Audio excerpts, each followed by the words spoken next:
Assalamualaikum warahmatullahi wabarakatuh. Waalaikumsalam warahmatullahi wabarakatuh. Selamat pagi, salam sejahtera bagi kita semua.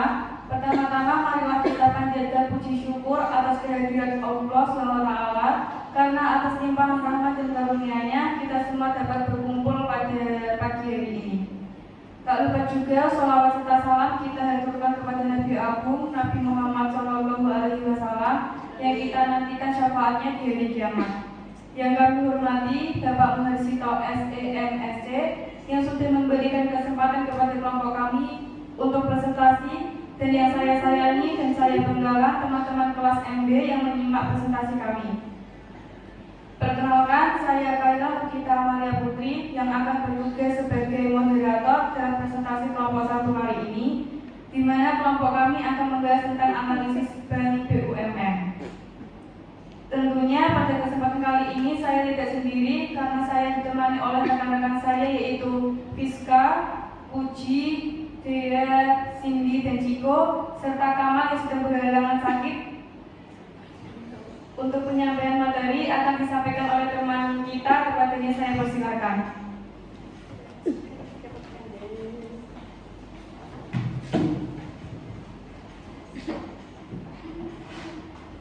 Yang pertama ada definisi bank.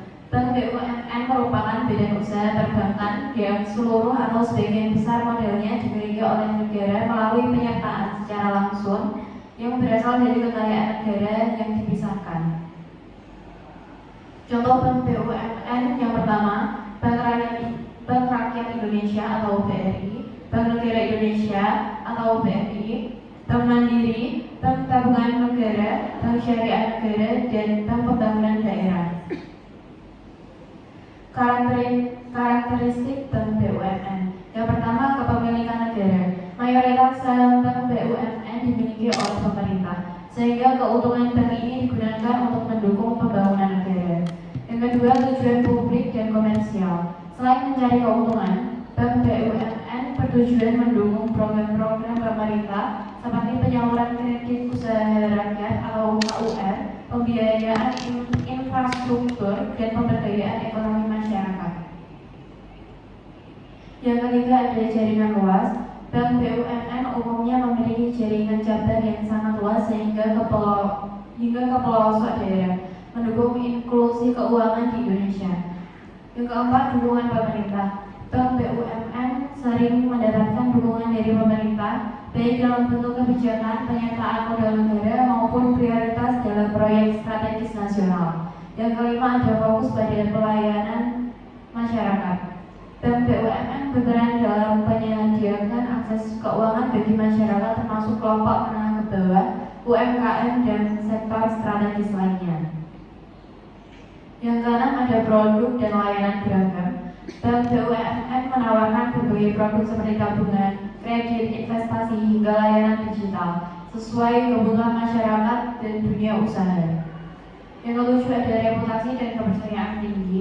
Karena dimiliki oleh pemerintah, Bank BUMN sering dianggap lebih aman oleh masyarakat dalam hal penyimpanan uang dan transaksi perbankan.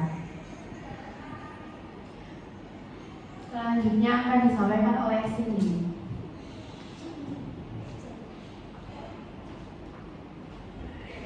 Keunggulan Bank BUMN.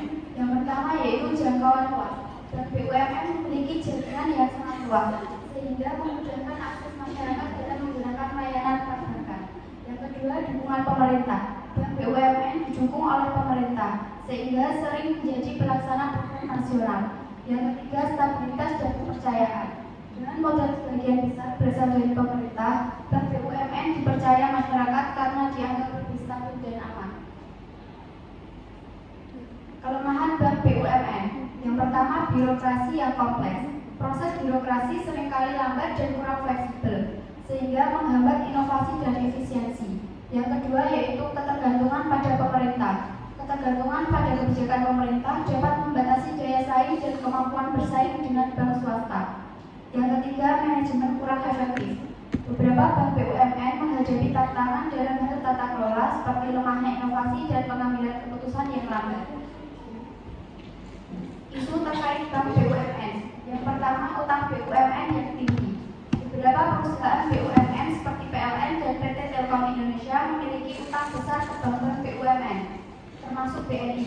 Hal ini mempengaruhi rasio non-performing loan atau NPL bank tersebut meski restrukturisasi utang membantu mengurangi risiko gagal bayar.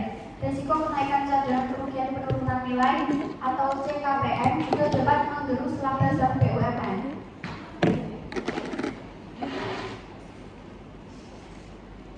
Yang kedua, dominasi Bank Syariah Indonesia atau BSI.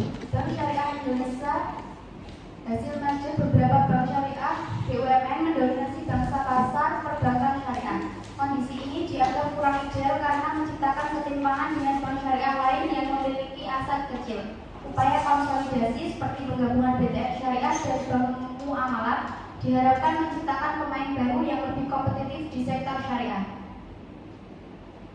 Yang ketiga, kontribusi dividen tinggi. Bank BUMN seperti Bank Mandiri dan BRI mencatat laba tertinggi di industri perbankan nasional dan memberikan kontribusi signifikan dalam bentuk dividen kepada negara. Pada tahun lalu, kedua bank ini menyumbang sekitar 36,07 triliun, menunjukkan kinerja positif meski di tengah tantangan ekonomi. Selanjutnya akan disampaikan oleh Jen. Selanjutnya, hal menarik dari Bank BUMN. 1. Inovasi digital di Bank BUMN. Bank BUMN seperti Bank Mandiri terus berfokus pada transformasi digital. Aplikasi Livin Bank Mandiri menghadirkan fitur seperti pembayaran QRIS, multisumber, transfer lintas mata uang, dan program Livin Points yang memungkinkan nasabah mendapatkan hadiah eksklusif. Inovasi ini dirancang untuk meningkatkan kenyamanan dan efisiensi layanan, terutama untuk generasi muda seperti Gen Z. 2. Reputasi global. Beberapa bank BUMN masuk dalam daftar bank paling dipercaya di dunia versi Newsweek. Bank Mandiri, BRI, BNI, dan Bank Syariah Indonesia atau BSI menempati posisi teratas untuk bank asal Indonesia. Pengakuan ini mencerminkan kepercayaan nasabah global terhadap kinerja dan layanan bank BUMN. Yang ketiga yaitu pertumbuhan kinerja finansial. Bank Mandiri dan BRI menunjukkan pertumbuhan yang signifikan dalam laba bersih pada semester pertama 2024. Bank Mandiri mencatat laba bersih 26,6 triliun, naik 5,23%, sementara BRI mencapai 29,7 triliun. Pertumbuhan ini didorong oleh peningkatan kredit di berbagai segmen termasuk UMKM. Yang terakhir yaitu kesimpulan, Bank BUMN memiliki peran strategis dalam perekonomian Indonesia, baik sebagai agen pembangunan maupun sebagai pelaku bisnis yang kompetitif. Keunggulan Bank BUMN terletak pada jaringan luas, stabilitas keuangan, dan dukungan pemerintah, memungkinkan mereka untuk menjalankan program nasional seperti kredit usaha rakyat atau KUR dan transformasi digital. Selanjutnya saya serahkan ke moderator.